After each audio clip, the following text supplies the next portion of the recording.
ప్రస్తుత ఉండి ఎమ్మెల్యే రఘురామకృష్ణరాజు ఆయన వైఎస్ఆర్ కాంగ్రెస్ పార్టీలో నరసాపురం ఎంపీగా ఉన్నటువంటి సమయంలో ఆయన్ను హైదరాబాద్లో అరెస్టు చేసి ఏపీకి తీసుకురావడం జరిగింది. రాజద్రోహం కేసు, సెడేషన్ కేసు పెట్టి సిఐడి అధికారులు ఆయన అరెస్టు చేయడం జరిగింది. ఆ తర్వాత ఆయన సుప్రీంకోర్టులో బెయిల్ పిటిషన్ వేశారు.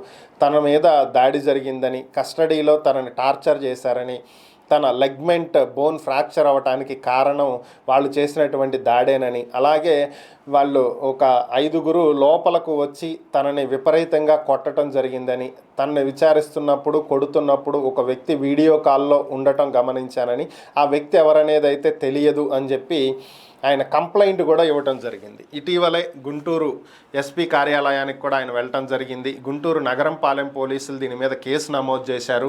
దీంట్లో ముఖ్యంగా అప్పటి సిఐడి చీఫ్ సంజయ్తో పాటుగా సిఐడి అడిషనల్ ఎస్పీ విజయపాల్ను కూడా ఆయన దీంట్లో పెట్టడం జరిగింది. జగన్ మీద కూడా కంప్లైంట్ ఇవ్వడం జరిగింది.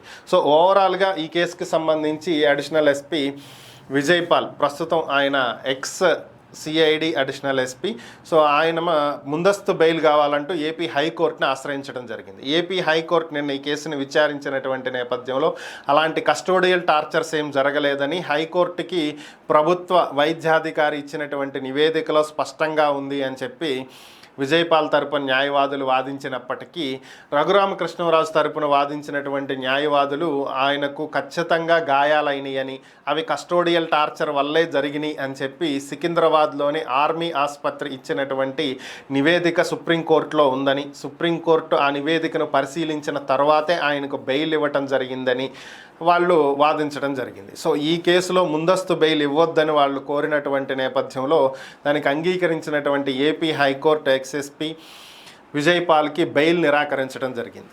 మరి ఈ కేసులో నెక్స్ట్ ప్రొసీడింగ్స్ ఏ విధంగా ఉండబోతున్నాయి అనేది చూడాలి.